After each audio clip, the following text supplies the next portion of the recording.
Beleza, gente. Então, vamos lá. O livro agora é Rumo de Libertadores, de Joana de Ângeles, né? O capítulo é o 18º capítulo, com desfato. Beleza? Então, vamos lá. Você quer ler para a gente, Marli? Pode ser. Pode começar? Pode. Com disfarces. Precata-te contra as Marli, só um pouquinho. Deixa eu só, então, desculpa. Deixa eu Sim. só, então, dar essa introdução aqui, ó. O 7º capítulo, item 11, bem-aventurados, né? Os pobres de espírito, bem-aventurados os humildes, aqui no Evangelho segundo o Espiritismo, certo? Bem-aventurados os pobres de espíritos, item 11. A humildade é virtude muito esquecida entre vós, os encarnados. Sem humildade, como podeis ser caridosos com o vosso próximo? Esse sentimento de humildade, ele nivela os homens, dizendo-lhes que todos são irmãos e que devem se auxiliar mutuamente, e os induz ao bem. Sem a humildade, vos adornais de virtudes que não possuís. E é o que acontece com Plínio, né? Ele volta, né, humilde, pedindo perdão para Públio Lentulus. O orgulho é o terrível adversário da humildade. Sede generosos e caridosos, sem ostentação. Fazei o bem com humildade. Que cada um proceda, pouco a pouco, à demolição dos altares do orgulho. Então, é isso aí o item 11. Pode ler, Marli. Então, vou recomeçar. Precata-te contra as urdiduras do orgulho, esse filho ditoso do egoísmo, e dizima tantas esperanças quanto o câncer. Nem sempre se te desvelará em toda a sua purulência moral. Maquiavélico, insinua-se disfarçado de melindre e nas suas suscetibilidades infiltra-se na mente, aturdindo, dilacerando o coração, enquanto, e simultaneamente, verte ácido violento que expele vapores letais. Olha só, né, gente, ó. O orgulho, né, maquiavélico, ele se insinua, disfarçado, né, de escrúpulo. E infiltra-se na mente, aturdindo, dilacerando o coração e expelindo, né, vapores letais. Olha só. Pode continuar, Marli. Arma as conjunturas soezes, arrimando a nômadas, que transforma em montes com aparência de intransponíbilidade. Sua sombra pesada obscurece a visão dos fatos e acontecimentos, alterando os contornos e criando fantasmas que se fazem agressivos e são apenas ilusão. Olha só, não é isso mesmo que acontece? Olha só. É o orgulho.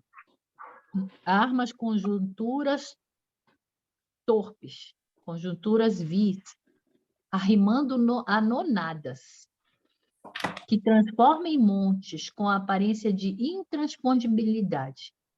Olha, o orgulho é sombra pesada, que escurece a visão dos fatos. Então, o orgulhoso, ele não vê como é o contexto. Obscurece a visão dos fatos, obscurece a visão dos acontecimentos. O orgulho faz alterar o contorno da situação. O orgulho cria fantasmas. E essa criação de fantasmas, né, se fazem agressivos e são apenas ilusão. Olha só, levanta uma dificuldade, uma coisa, né, que não existe. E Isso é muito conturba todo o importante, né? ambiente, né? E conturba todo o ambiente, o orgulho conturba tudo, modifica toda a visão da situação, cria ali uma agressividade, uma violência, e é uma coisa que não existe, que está ali na cabeça de quem é orgulhoso, né? Pode falar, Simone. Não, me chamou a atenção isso aqui. Como que é importante isso aqui, a gente ter cuidado, né? Porque certamente isso acontece de forma inconsciente, né? Na pessoa, o seu próprio orgulho, egoísmo, a forma como você se coloca, faz com que você interprete o mundo à sua maneira, né? E de uma maneira distorcida. Então, ela chama bem atenção nisso aqui, é importante, porque tem muita coisa que acaba acontecendo, né? Como resultado. E, às vezes, é uma inverdade, né? Uma coisa que não existe, como você falou. Sim, peraí. Imaginou? Eu acho que é a. Tá dando um barulhinho aí, eu não sei. Não sei Que se é é o da... Ô, Cleide Cleide, mesmo. será que é o da Cleide? Não, né? Não. Acho que não, né? Será que é o seu, Ali, que tá dando... Apaguei aqui o, Ah, o, tá, deve o ser do som. seu mesmo, Então, ó, né? é interessante isso, né, Simone? Porque, Sim, e é assim, olha, muito importante a gente prestar atenção nisso, né? Ter essa consciência, porque a gente faz isso inconscientemente, né? sim, o orgulho, né, que está em nós, ele distorce tudo. Então, a gente pensa, né, o orgulho distorce tudo. E a gente pensa que a gente está fazendo a coisa certa, mas é uma coisa igual você falou, né? A gente pensa que está fazendo certo, mas às vezes não está, né? Você está errado, mas você não está vendo que você está fazendo errado.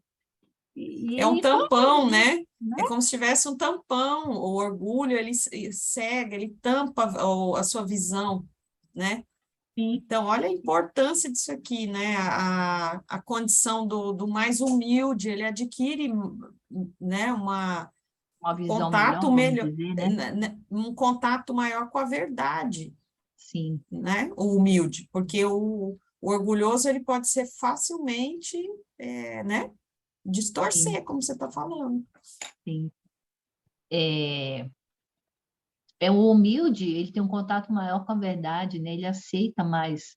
Então, assim, ó, quantas vezes, né, nas nossas vidas, nas nossas situações aí, no nosso dia a dia, conversando com as pessoas, né, nos nossos contextos, quantas vezes a gente não foi levado a distorcer a situação que era uma e, na verdade, a gente pensa que não é e a gente põe a nossa visão orgulhosa aí na situação, né? É interessante porque me vem à cabeça, sabe quem? Paulo, Paulo de Tarso, porque quando ele estudava lá no Sinédrio, ele era aluno de Gamaliel, Gamaliel, Júnior? Quantas vezes ele não cercou, não correu atrás dos cristãos, né? Matou os cristãos, fez tudo ali, crendo fielmente que ele que estava com a razão. Então, eu acho que assim, até a gente crescer, né, vamos dizer assim, e sermos espíritos mais conscientes e menos míopes, a gente vai passar por situações aí que a gente vai ver uma coisa e a gente mesmo vai distorcer, porque nós ainda estamos, né, em evolução e aprendendo aí sobre os nossos defeitos e as nossas qualidades também, né? Eu penso assim, que é importante, considerando isso aqui, né, que isso aqui está em nós, né, essa possibilidade de errarmos, distorcer.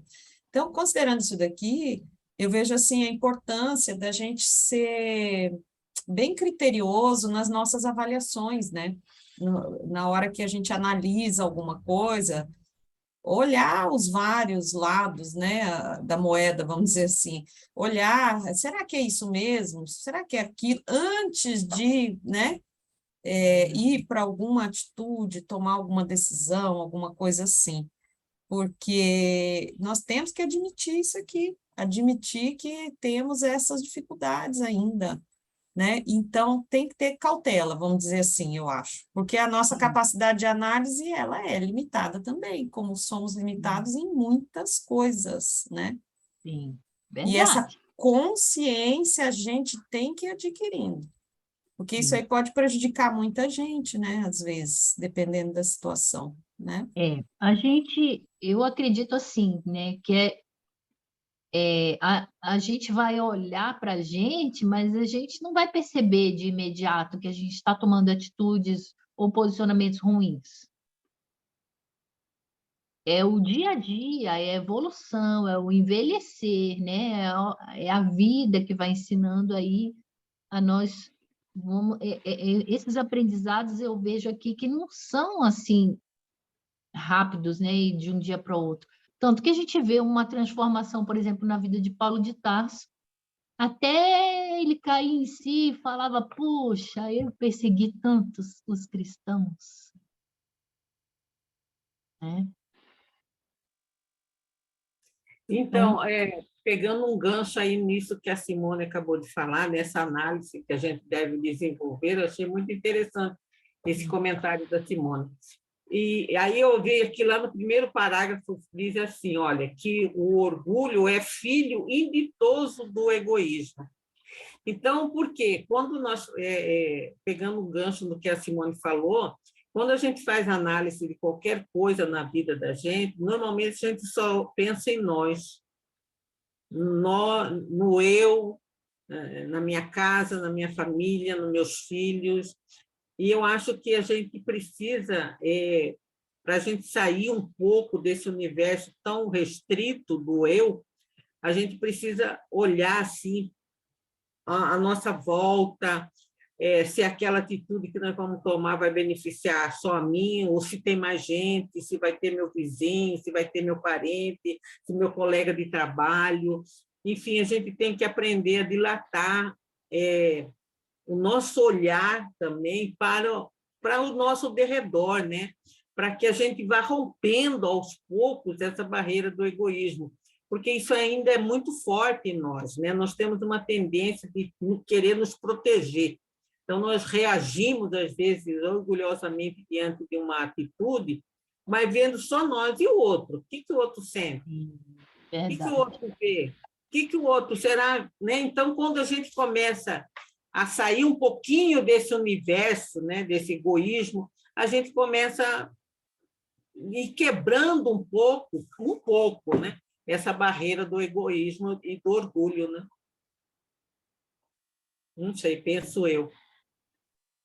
Sim, é bem isso, né? Vamos lá. Pode continuar, Marli? Posso.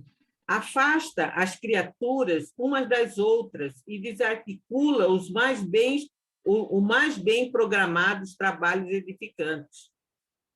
O orgulho, né, que ela está falando aqui, né? O orgulho, o egoísmo, né? Afasta uma criatura da outra.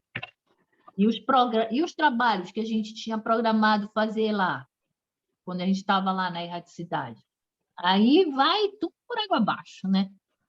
Eu não vou mais trabalhar junto com ciclano e fulano, não é não, Marli? A gente, né? Eu não aguento fulano, aí não vai mais. Mas do lado de lá tinha prometido que ia entrar no grupo, que ia trabalhar, né? É verdade. Pode continuar? Está em todo lugar, porque gerado no imo do homem pelas suas imperfeições, encontra-se onde este se apresenta. Vigia-lhe o surgimento e combate-o com decisão, sobretudo com humildade. O orgulho se alimenta das diatribes que arremessa e se compraz nas mágoas que infunde. Essa diatribes é afrontas. O orgulho, ele se alimenta das afrontas que arremessa. E aí ele fica satisfeito, né? Ele se compraz nas mágoas que ele infunde com essas afrontas. Então, assim, aquele belicoso mesmo, né? Que vai lá e... Pode continuar, Marli. Após estabelecidas suas penagens destruidoras, se concede momentaneamente liberdade às suas vítimas. É para torturá-las com o acanhamento, a inquietação, a injustificável distância e a dificuldade de separar ou refazer o caminho percorrido em retorno necessário.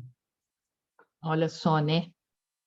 Vai lá, destrói tudo, e aí, né, dá uma momentânea liberdade. E aí tem torturando quem, né? As vítimas, né? Com acanhamento, inquietação, distanciamento. E aí a dificuldade depois, né, de refazer o caminho percorrido.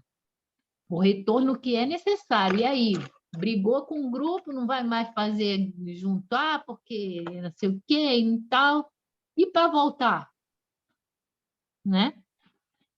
Esquece que o grupo continuou, né? Continuou caminhando, e você que ficou parado. Aí depois, para você retornar, e aí, como que você vai vencer seu orgulho de chegar lá, pedir desculpa, pedir para voltar novamente? E o orgulho falar, ah, não, eu não vou. Né? Quer dizer, agora é bem complicado isso, viu? Agora tem que refazer o caminho e voltar, né, Marli? Tá igual a história do pródigo aqui, né? Volta para trás que você estava errado. Vamos lá. É interessante quando a gente cai em si em algumas coisas, né? E a gente volta para trás e fala, não, me desculpe, eu errei, né? Estou pedindo perdão. Isso aqui é um aprendizado muito grande. Quando a gente se vê em posicionamentos errados e a gente volta e pede desculpa, isso aqui é um aprendizado grande e é muito bom para a nossa personalidade, né? Muito bom. Sabe o que me chamou atenção também aqui, Alia? O orgulho como destruidor, né? Sim. Assim, quem vive vamos dizer, né, no orgulho, no egoísmo, tudo para si, ele destrói o outro porque ele, né, não tem empatia, ele não pensa no próximo, como ele também acaba se destruindo também, né? Tem uma questão que a gente tem que pensar, você vê que é antinatural, né? É anti-lei divina. Então, em vez de ser uma coisa construtiva, vamos dizer assim, acaba sendo destrutivo o orgulho, né? Sim, esse comportamento de orgulho, ele leva para isso, ela coloca aqui, né? Interessante sim, também. ela fala aqui, né? Porque aqui, ó, cadê? Verte ácido violento, lembra? Dilacerando o coração. E ela fala, né, que aqui, ó, se alimenta das afrontas que arremessa. E é o que você está falando, né, Simone? Ele é violento, né? Pode continuar, Marli. Logo, porém, irrompe macerando sob outros impositivos constritores, conclamando a fuga, a debandada, a conflitos deprimentes e a insegurança. Eu não quero mais fazer parte do grupo, não quero mais isso, não quero mais aquilo. Porque lembra aquela mulher lá no... Acho que é Nosso Lar, né? Ela não dava certo com nada. Né? Vai trabalhar aqui, não deu certo com fulano. Vai trabalhar ali, não deu certo com ciclano. Então, assim... E aí irrompe com tudo. Vai para a fuga, para a debandada. Né? Não, eu não vou mais ficar junto com você, não vou mais isso, não vou mais aquilo. Vocês pensam em outros exemplos aí? Por isso, ali no segundo coisa, ela fala sobre o milindre, né? Quer dizer, a pessoa se torna toda melindrosa, porque me fez isso, porque olhou aquilo, porque... Isso acontece em família, em ambiente de trabalho, em tudo, né? Quer dizer, é bobagem, né? A gente, tudo em nome desse orgulho, e não leva a gente a nada, e às vezes afasta a gente de boas de boas relações, de bons ambientes, tudo porque a gente fica cheio de milindre, cheio de dedo, não vou fazer isso porque me olhou feio, porque falou isso, porque, sabe, é tanta bobagem, sabe, que a gente vai vendo, que a gente perde tanto tempo. A verdade, eu vejo assim, analisando a minha vida, às vezes você perde tempo com isso. Você podia crescer, você podia conhecer pessoas, aprender com a experiência do outro, você fica se milindrando por coisa tão boba, e que depois passa um tempo, você fala, ai, meu Deus, mas como que eu fui idiota? Dá até, né? lógico, ainda bem que a gente já consegue ver isso, mas né, quanto tempo que a gente perdeu, que a gente poderia ter aproveitado melhor a vida, e a gente Não perdeu com é? bobagem. A gente vê, por exemplo, o Plínio, né? Próprio Públio Lentulus ali, com esse orgulho, o Plínio perdeu 21 anos para voltar. Podia ter voltado antes, né? E o senador ali, 25 anos perdido. Então, olha só que interessante, né? Quando eles voltam, acaba tudo, né? A mulher morre, já o Vesúvio vai vir aqui, vai destruir logo com tudo e pronto. Não ficou nem aquele mês que ele queria ficar, ele não ficou. É. Pode continuar, Marli. Não o vitalizes com as falsas ideias de honradez, que não raro são apenas caprichos mesquinhos. Não te digas decepcionado com o teu próximo. Não lhes aponte os erros. Faze tu de forma que não decepciones, nem te permitas erros. Não afirmes, agora é tarde. Não A imponha. gente ainda tem que aprender muito, né, Marli? Vai vendo, né? Não te diga decepcionado, a gente fala, né? Não aponte os erros, a gente aponta, né? Faze tu de forma que não decepciones. Agora é tarde. Vai, Marli. Não imponhas. Ficarei no meu posto por quanto fui ofendido. Olha que bobagem. Vai ao irmão que delinquiu contra ti e peça-lhe desculpas. Toma a oportunidade feliz da iniciativa nobre. Então, me lembrei da história do Chico, né? Lembra? Hã? Qual história? Vai ao irmão que delinquiu contra ti e pede desculpa. Toma a iniciativa nobre. Me lembrei da história do Chico. A história do cachorro. E ele tinha um cachorro, e a irmã foi lá e matou o cachorro. E ele ficou chateado. E o Emmanuel veio e disse, olha, Jesus está falando para você descobrir qual que é o presente que a sua irmã mais gosta e dá para ela. Porque você está meio magoado aí. Vocês lembram dessa história? E aí ele comprou, se não me falha a memória, uma máquina de costura que custava muito caro e o Chico pagou em não sei quantas milhões de prestações. E aí ele deu para a irmã, e antes disso, né, dele fazer esse gesto aí, né, a oportunidade da iniciativa nobre, antes dele, ele disse assim, ué, mas é ela que me ofende, eu que tenho que dar o presente? Vocês lembram dessa história? E aí ele foi lá e, olha, a receita não é minha, Chico, a receita é de Jesus. Aí ele foi lá e comprou a máquina de costura. E aí, quando ele deu a máquina, ela ficou tão feliz, ficou tão grata, que parece que isso é uma energia dela, né? E eles se entenderam os dois, e essa energia, essa felicidade destruiu algumas manchas, se não me engano, que estavam ali no coração do Chico, e estavam atrapalhando o trabalho com os bons espíritos. Se não me engano, a história é assim. Pode continuar, Marli. Quem dá o primeiro passo chega antes ao termo do bem. Quando Jesus foi esbofeteado pelo soldado no pretório, ante a multidão, não o condenou, não revidou, não se ofendeu. E era o rei solar. recompõe-se e tranquilamente indagou de torpe agressor. Por que me bateste? Se falei mal, aponto o meu erro, mas se falei o certo, por que me bateste? Sob disfarce algum, não agasalhes o orgulho, nunca, pois que ele é o inimigo mais hábil prevenindo contra o teu progresso espiritual. Olha só, né? Interessante, né, essa história. Quando Jesus foi esbofeteado pelo soldado, ele perguntou: por que me bateste? Sem estar, né, gente, emotivamente conturbado. Porque ele perguntou aqui, ó, ela fala que ele estava tranquilo. Por que me bateste?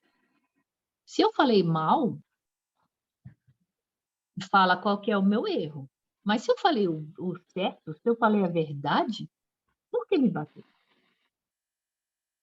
Então, assim, é aprendizado ainda, gente. Tem que a gente, né, caminhar muito aqui, porque a gente tem essa tendência, né?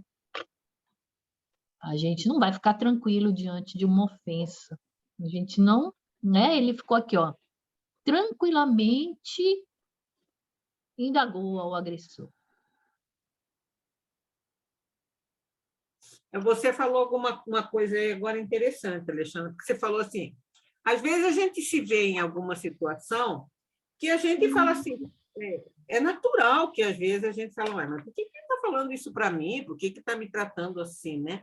E olha só o exemplo que Jesus nos dá, né? Jesus não, ele devolveu para o soldado. Ele fez o soldado pensar.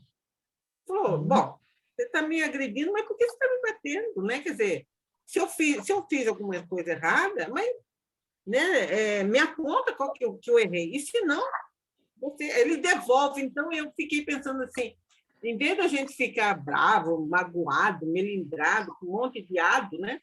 A gente devolve para a pessoa. Não é que a gente não vai reagir diante, às vezes, de uma ofensa, que às vezes a gente sente, né? Mas devolve para a pessoa, faz a pessoa pensar, sem precisar ser agressivo. Né? Sim. Na verdade, legal. Uma lição para a vida. Sim, porque assim, né, Marli, ele não foi reativo, mas ele também não ficou calado. Sim. Ele foi ativo na ação do soldado, mas ele não ficou calado, ele falou assim, eu estou falando a verdade. Por que você está me batendo? Eu estou falando a verdade. Então, assim, também eu vejo aqui que Jesus não ficava calado para falar as verdades. As verdades eram os nossos ensinamentos, são os nossos aprendizados até hoje. Então, ele falou a verdade, ele derrubou a mesa dos cambistas. Ele não ficou calado lá no templo. Ei, vocês estão fazendo comércio aqui dentro da casa do meu pai? Derrubou tudo. Então, assim, é a atitude que mostra a verdade. E não foi omisso, né? Mas ele não é reativo. A gente tem que pensar isso, né? Ele é ativo no seu ensinamento. Pode falar, Cleide. Eu estou aqui refletindo, o mestre é o mestre, que realmente ele está dando um ensinamento para nós, né? Quando ele faz a pergunta à pessoa que o feriu. Aí eu fiquei pensando, na atual conjuntura. Não estou ouvindo a Cleide. Vocês estão ouvindo? Acho que Cleide, sumiu. apagou o seu som. Fechou o som, Cleide, tem que abrir. Espera aí, ela não entendeu. Espera aí, Mas abri. está embutido orgulho, a gente está querendo liquidar o outro com a resposta bem elaborada, que tem gente inteligente para responder, viu? Que põe numa posição que te pressiona para te humilhar. Eu falo, nossa, que gente inteligente. Infelizmente, a gente está vivendo, fala, o mestre é o mestre, ensinando essas nuances, que não nem faz parte dele, né? Não faz parte dele, mas ele já está pondo para nós. Quando você contou o caso do Chico, eu falei, mas, puxa, realmente, a irmã dele teve pena dele, mas matou o cachorro dele.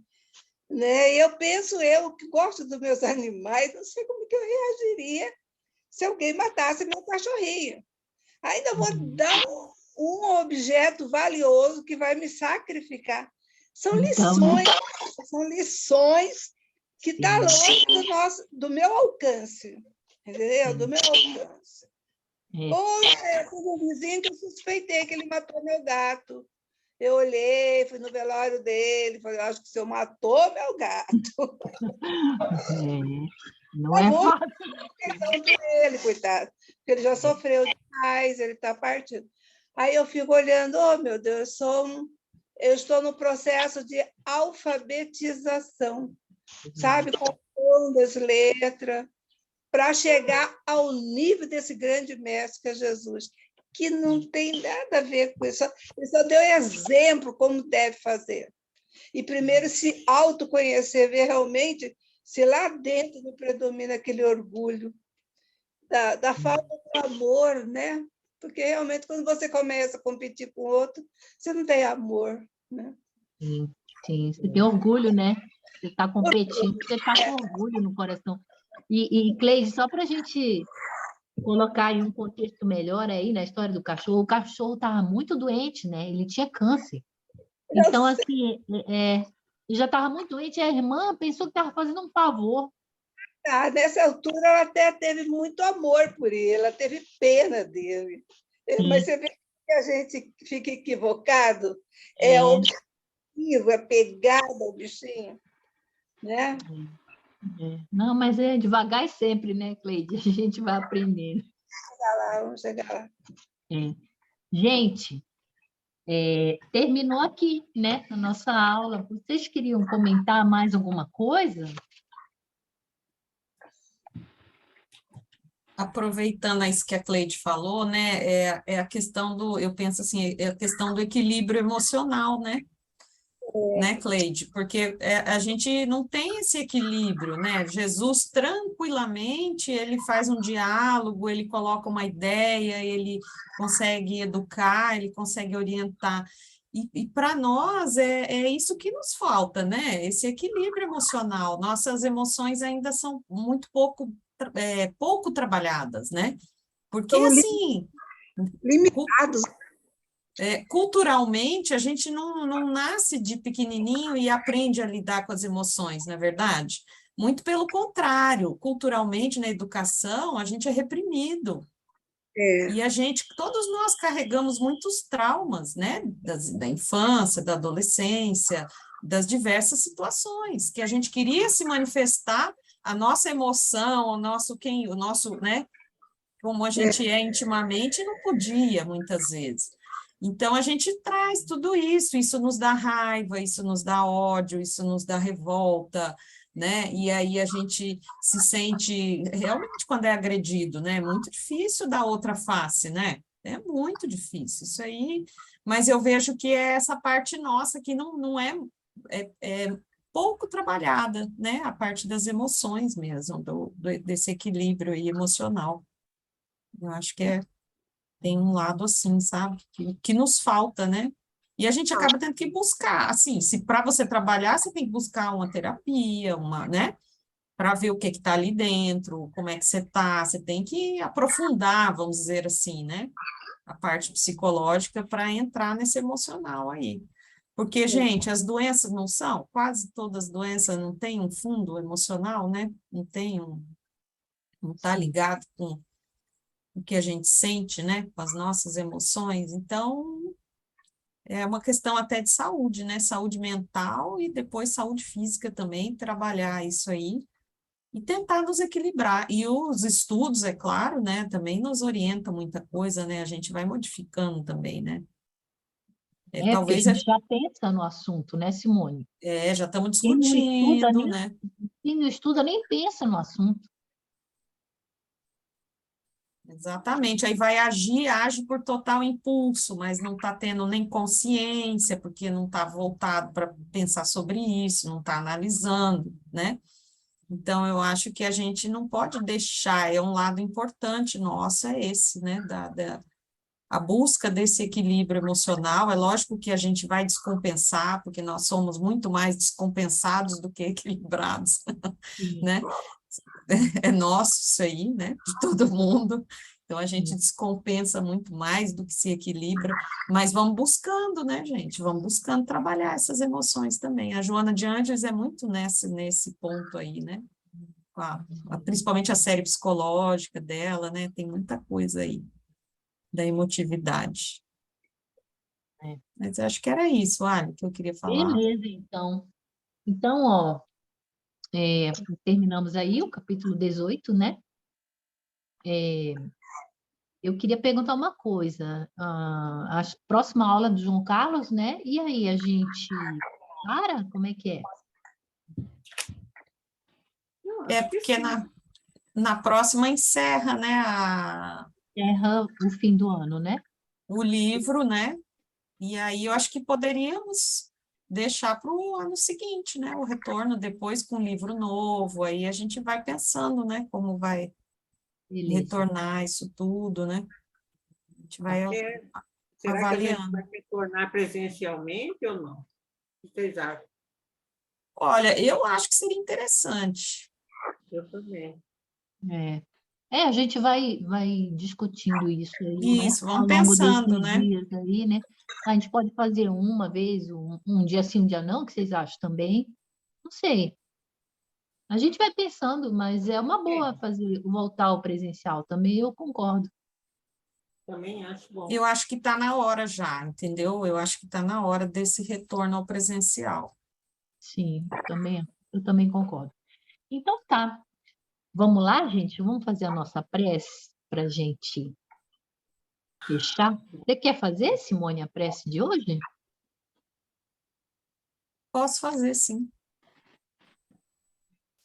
Então, novamente, nos colocando numa posição de agradecimento, nessa posição tão importante de humildade, de resignação, de resiliência diante das situações da vida.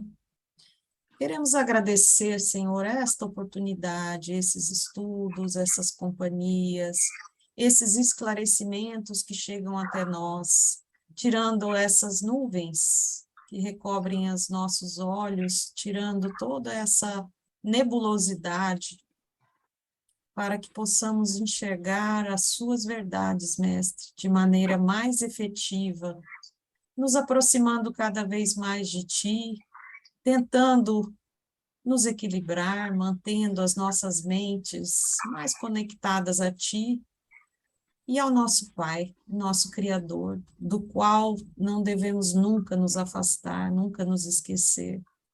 Em todos os momentos, em todos os dias das nossas vidas, que possamos nos voltar sempre a Ele, ao nosso Pai, porque é quem nos carrega efetivamente pelos braços e nos encaminha nesse caminhar de progresso, de crescimento espiritual, e assim, auxilia-nos, Mestre, porque somos ainda muito pequeninos e muito necessitados.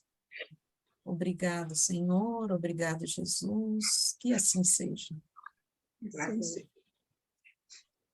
Obrigada, Ali, Obrigada, obrigada, Simone. Valeu, meninas. gente. Obrigada, João, que está aí presente, escondido, mas presente, sempre, né? Tchau, gente. Tchau. Tchau, gente. Tchau. Obrigada. Até Fiquem a com Deus. próxima, até Até a sexta. próxima. Tchau, Tchau, tchau. tchau.